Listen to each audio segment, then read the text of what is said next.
기다리셨죠? 산사 현대시 백년관이라는 데 갔어요. 산사 현대시 백년관. 산사라는 게 이제 기증하신 그분의 호고 100년 동안 있었던 현대시들의 자료를 만 몇천 점을 백석대학교에 기증을 하셔가지고 뭐 이육사 시인, 뭐 심은시, 이상화 시인 이런 것들이 다 있었는데 그분들이 다 일제강점기 때 그렇죠. 이제 시를 쓰셨잖아요. 근데 검열 때문에 그렇지. 낼 수가 없잖아요. 해방 직후에 해방 직후에 나온 시들이 막 이런 세상에 태어나서 시를 쓰기를 바라고 시인이 되기를 원했던 게 부끄러워서 서명을 못하겠습니다. 그 당시는 범죄자의 범주에 들어갔던 범죄자죠. 예. 법을 실정법을 어긴 거니까. 네. 뭐 원본 필본이라든가. 그렇죠. 초판 간행물 예. 이런 것들 이게 사실 굉장히 귀한 자료예요. 그렇죠. 보면 그 이육사 선생의 당시 발행본 너무 조심스러워. 왜냐면 종이 부서질까봐. 장갑 같은 거 끼고. 네? 장갑 끼고. 그렇지. 책을 이렇게 못 보겠어. 이게 그래서 뭐 이렇게 보는데 아유 손이 떨려. 광야 까마득한 날에 하늘이 처음 열리고 어대 닭 우는 소리 들렸으랴. 모든 산맥들이 바다를 연모에 휘날릴 때도 차마 이곳을 범하던 못하였으리라. 다시 천고의 뒤에 백마 타고 오는 초임이 있어 이 광야에서 목 놓아 부르게 하리라. 이 시인들이 그때 일제강점기 총보다도 더 무서운 저항을 한 거예요. 이게. 네네 그렇죠. 무력이나 힘들은 언젠간 시간이 다니면 사라지잖아요. 근데 이런 문학 작품들이 남는 것 같아요. 네. 이런 저항의 기록들 남겨주신 것들이 자랑스럽고 자부심을 가지게 만드는 것 같습니다. 근데 시는 지금의 기분을 녹여낼 수 있잖아요. 네. 빠른 시간에. 네. 분노라든가 지금의 감정 응어리진 것이 몇 줄로. 네 맞아. 그러니까 약간 저항하기 좋은 도구였던 것 같아요. 그 시인을 탄광의 카나리아라 그러거든요. 탄광의 카나리아. 왜냐하면 이제 지금은 탄광이 그렇게 위험하지 않지만 탄광에서 온갖 모르는 그 기체들이 막 나와요. 네. 모르고 있다가 죽는 경우들이 많기 때문에 그래서 그 새가 좀 이상해지면 도망치는 거죠. 그래서 사실 시인들은 아마 그 어느 사람들보다도 시대의 아픔을 누구보다 먼저 깨닫고 거기에 정말 피토하면서 그 공감하는 것 같더라고요. 그래서 시인은 정말 이 사회의 진짜 카나리아구나. 가장 예민한 사람들이구나. 고등학교 때 친구들하고 같이 문예 시동인지를 만들었어요. 그래가지고 한 명씩 편집장을 돌아가면서 그냥 우리끼리 그때는 이제 타이핑 이런 것도 없으니까 이만한 종에다 손으로 쓰는 거예요. 그래서 그때부터 주말에 대학가 서점에 간 거예요. 학교 도서관에서 봤더니 내가 배운 시는 다 똑같은 시들이잖아요. 가가지고 시집을 봤는데 처음 본 시들이야. 난생, 나의 칼, 나의 피, 뭐 죽창이 되어 어쩌고 저쩌고. 그리고 다시 옆에 거 봤더니 또 그래. 그리고 또 시집 표지는 좀 판화예요. 뭔가 분노하고 있고 절규하고 있는 80년대죠. 그렇죠. 네. 그래서 이게 왜 그런가? 나중에 대학가 서적을 왔다 갔다 하게 되다 보니까 사회과학 서적하고 인문 서적들을 보게 되는 거예요. 근데 보게 되면서 내가 알고 있는 세상과 TV에서 얘기하는 세상이 달라. 그래서 그때 느낀 거예요. 언론이 침묵을 하니까 시인이 펜으로 소리를 치는구나. 그렇죠. 그게 시였던 거예요. 맞아요. 마치 우리 일제시대 때 시인들이 침묵 속에서 어둠 속에서 글로 저항했던 것처럼 군사정권에 그렇게 저항하고 있었는데 그게 완전히 나를 사로잡은 거지. 이렇게 시라는 거는 시인이 자기 입속에다가 손을 넣어서 내장 끝에 있는 가장 남한테 보여주기 싫은 걸 꺼내서 이 탁자 위에 올려놓는 거라는 생각을 하거든요. 좋았어요 지금. 요거 자르면 안 돼? 우리 다 레퍼런스가 있잖아요. 네. 예를 들면 뭐 논문을 쓰면 당연히 각주가 있고 영화도 다 크게 변하지 클리셰가 않거든요. 있잖아요. 힌트를 받은. 클리셰가 네. 있고 다 하고 레퍼런스가 없는 것들이 세 가지가 있는데 하나는 사랑이고 또 하나는 혁명이고 또 하나가 시라는 거예요. 시는 레퍼런스가 없잖아요. 네. 좀 경이로움이 있어요. 시를 이렇게 시인이라는 거. 화법에서 나오는 네. 거죠. 한 2초 안에 얘기한 거에 다 들어있잖아요. 막 감정이 막 움직이잖아요. 이런 책들, 인쇄된 책들 보면은 맨 뒷장이나 맨 앞장에 인쇄일 그리고 또 발행일 이렇게 날짜가 써져 있어요. 근데 그게 그 일제강점기 때 책을 인쇄한 다음에 검열을 받는 게 한 일주일 정도. 예. 그래서 그걸 통과되면 이 인쇄한 책들을 배포할 수 있는 거예요. 이게 그 전 세계에서 거의 없다 그래요. 이런 게. 예. 그래서 지금도 그렇게 하고 있는데 왜 그러냐면 그냥 관습화된 거예요. 왜 그러는지도 모르고 검열을 통과 못하고 수정을 해도 안 되는 책들이 있을 거 아니에요. 그러면 이제 금서가 되는데 성경도 금서였다 그러더라고요. 한때. 사제들만 봐야 되는데 일반의 이런 사람들이 성스러운 걸 공유하는 것 자체가 금지됐던 시절이 있었다 그러고 그리고 또 홍길동전도 금서였잖아요.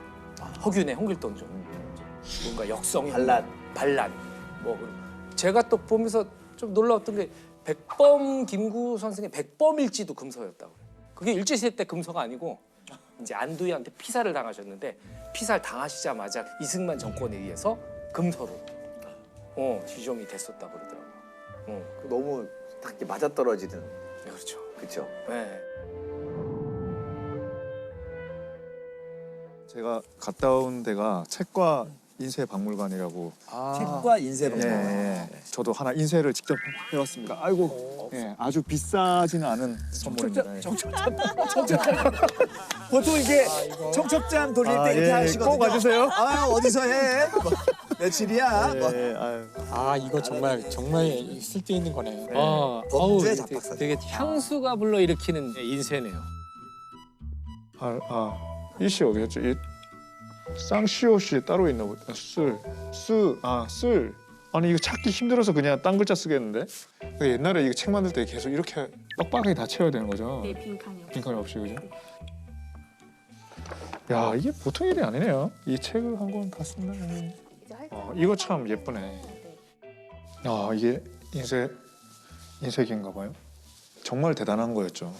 이게 지식을 막 일반 대중한테 퍼뜨릴 수 있다는 게 그게 다 힘이고 권력인데 지식이라는 것이 인쇄기를 동원해서 카피할 수 있는 권리가 카피라이트인 거예요. 그 저작권이라는 건 거기서 발달된 거죠. 그 인쇄할 수 있는 권리, 인쇄기를 돌릴 수 있는 거를 승인할 수 있는 권한이 저작권이었던 거죠.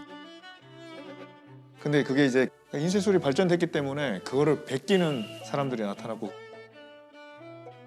저는 공모전을 좀 많이 했었거든요. 공모전. 저희 한 10여 년에 걸쳐서 한 2번 상을 받았는데 제가 이분은 한 번에 5번을 수상한 자기 작품이 아닌 남의 작품으로 그렇게 해서 요 최근에 아주 많이 알려진 그 사건을 좀 소개해 드리려고 합니다.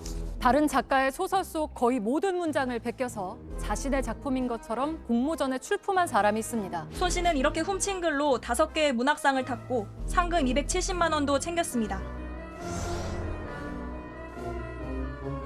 대학생 작가가 SNS에 실은 글이 뿔이라는 소설로 백마 문학상을 받은 작가의 글이었습니다.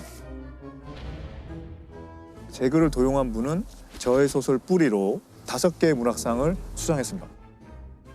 이분이 상상력을 발휘해서 적은 것은 포천 38 문학상에서 기존 제 문장의 병원을 포천 병원으로 바꿔 칭한 것뿐입니다. 왜냐하면 포천 문학상이었으니까.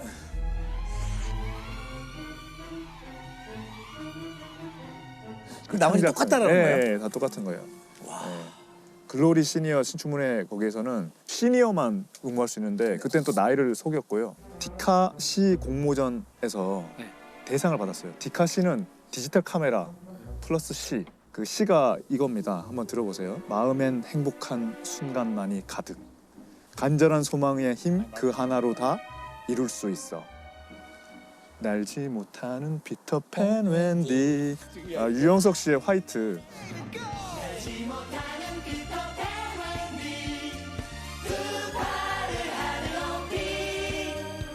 그 노래 가사를 그냥 네, 그래서 대상 받았어요. 상금도 받고. 대상. 네, 대상. 주최 측에서 왜 왜 이렇게 베껴서 했냐라고 물어봤더니 현상 공모 안내문에 디카만 직접 찍으라고 했지 시를 직접 쓰라고 하진 않았다. 근데 디카도 딴 데서 가져온 거거든요. 디카도 사람 진짜 오히려 이분이 소송을 했다고. 그렇죠. 이분이 상을 박탈하니까 주최 측에서 자기 걸 뺏어갔다고 이제 고소하고 뭐 고소를 했다고요? 홈페이지도 테러하고 막 그랬습니다. 사람들이 이제 여론이 막 비판을 하니까 고소를 취하했고요. 그리고 이분이 이제 또 하나 의인상 또 받았습니다. 의인상. 그 도로공사에 의인상이 있는데 이제 도로에서 위급한 상황이 발생했을 때 많이 도와주고 이렇게 하면 이제 의인상을 수여하는데 그걸 목격한 제3자가 추천해줘야 되거든요. 와, 저 사람 진짜 의인이다. 그래서 이제 제3자가 추천해서 이 사람이 상을 받았어요. 그 제3자가 본인 어머니 명의예요. 근데 알고 보니까 이 손 씨는 어떤 위급한 상황에 있는 사람을 구해서 이제 구급차에 태워줬다고 이제 상을 받았거든요. 나중에 알고 보니까 구급차가 거기 출동한 적도 없고 문경휴게소가 장소인데 문경휴게소에는 사진에 나온 그 장소가 있지도 않고 그 손 씨의 SNS를 보면 거의 경력이 40개 정도 돼요. 뭐 무슨 제나항공의 조종사였다거나 각 부처의 다 자문위원이고 뭐 변호사였다가 뭐 거의 캐치미 If You Can 주인공을 연상케 하는 3분의 2 이상 정도는 제가 쓴 게 맞고 제가 제일 컸던 건 어떤 상을 받는다는 거에 어떤 보상 심리? 나를 알아주는 곳이 있구나라는 그런 생각? 거기에 대해서 전혀 제의식이 없었고 그거에 대한 깊이를 알려고 하지도 않았고 합리화나 그럴까요? 그냥 아니 괜찮아 뭐 이건 내가 취업하면 이제 이런 거 안 할 거니까.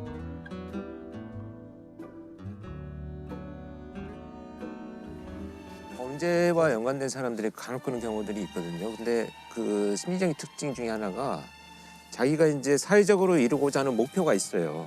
근데 현실적으로는 그 목표를 달성할 수가 없으니까 그 가면을 쓰고 만드는 거예요. 스스로 그걸 너무 믿게 되어가지고 죄의식도 없어지고 그냥 그런 사람으로 자기가 이제 이미 포장이 되어버려가지고 사기 범죄에서 가장 많이 나오는.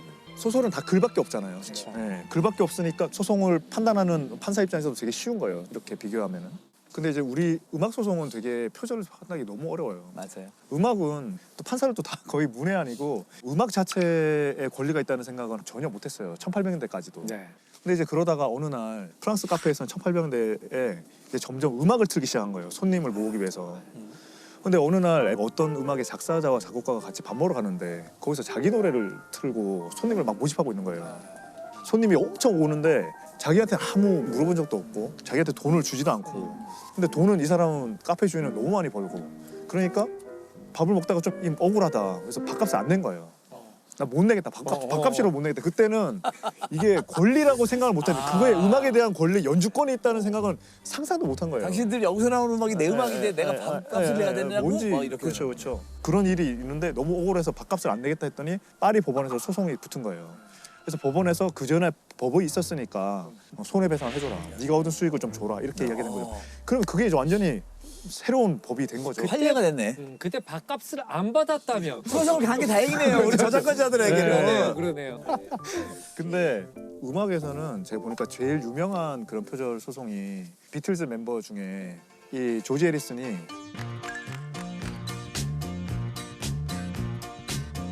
비틀즈가 결국 해체되면서 각자가 앨범을 냈는데 조지 해리슨이 그 중에서 제일 먼저 빌보드 차트 1위를 한 거예요. My Sweet Lord라고 굉장히 이제 인기를 많이 얻었는데 이분이 이제 표절 시비가 걸린 거예요. 그러니까 시폰즈라는 뮤지션의 He Is So Fine이라는 노래를 표절했다는 거예요. 그래서 소송까지 간 거예요. 재판까지 간 거예요. He's so fine. Wish he were mine. And has a boy over there. Woman, wavy hair. I don't know. 그 조지 해리슨도 들어보니까 진짜 닮은 거예요. 네, 그걸 인정한 거예요. 진짜 닮았다. 그렇지만 난 절대 본 적이 없다. 그랬더니 결국에는 공방 끝에 법원에서 무의식적 표절을 처음으로 인정합니다. 의식은 없었지만 의도적이진 않지만 표절은 표절이다. 그래서 그때 돈으로 50만 불 물어주는 걸로. 네. 음악에서 표절이 더 문제되는 게 그 판단 기준이 전문가가 아니라 일반인 기준이거든요. 그리고 느낌까지 판단 대상돼요. 모래시계라는 따라라라라 따라라라라 따라라 해린의 테마인가 그런데 나중에 누군가 이건 태진아의 미안해. 그래서 많은 분들이 미안하시죠? 사과하세요. 네. 아니 많은 분들이 표절이 의심되는 노래 예전 노래를 막 부르는데 흔히 말하는 그 이제 코드 진행이라 그러거든요. 화성 진행이라는데 거기서 그 노래를 부르면 똑같이 맞아 떨어지는 경우는 너무 흔한 일이에요. 코미디의 소재로 쓰이잖아요. 예, 예, 예. 사랑한다 말하고 벽을 넘어서 어떨 때마다 처음으로 하는 말 Let it be. 왜 이 노래는 이 노래 그 노래를 부르는데 왜 다 맞아 떨어지지 화음이? 너무 그럴 수 있는 거고 많다라는 거. 그래서 예전에 보면 우리 어머니 은혜 부르다가 스승의 은혜로 끝나잖아요. 어머니 은혜 부르다가. 그러니까 그 유턴이 그랬잖아요. 그 굉장히 그렇게 천재적인 그 업적을 남겼음에도 자기가 거인의 업계에서 할 수 있었다고. 다 사실은 누군가가 창조는 없는 거잖아요. 근데 저는 이제 저작권법이 이렇게 인정해 줘야 우리 뮤지션 또 영화 만드신 분도 더 열심히 쓰는 거죠. 그 아까 김효봉 작가가 쓴 게 이렇게 말하셨더라고요. 그러니까 어떤 창작물이든 그 속엔 작가의 자유가 담겨 있으며 남의 창작물을 자신의 것으로 둔갑시키는 것은 곧 원작자의 자유를 짓밟는 것입니다. 저는 이거 그냥 도둑질이라는 말은 표절할 때 많이 이야기를 들었지만 자유가 짓밟혔다고 느껴질 수도 있겠다. 자유를 짓밟는 일이 이제 일어나지 않도록 했으면 좋겠습니다.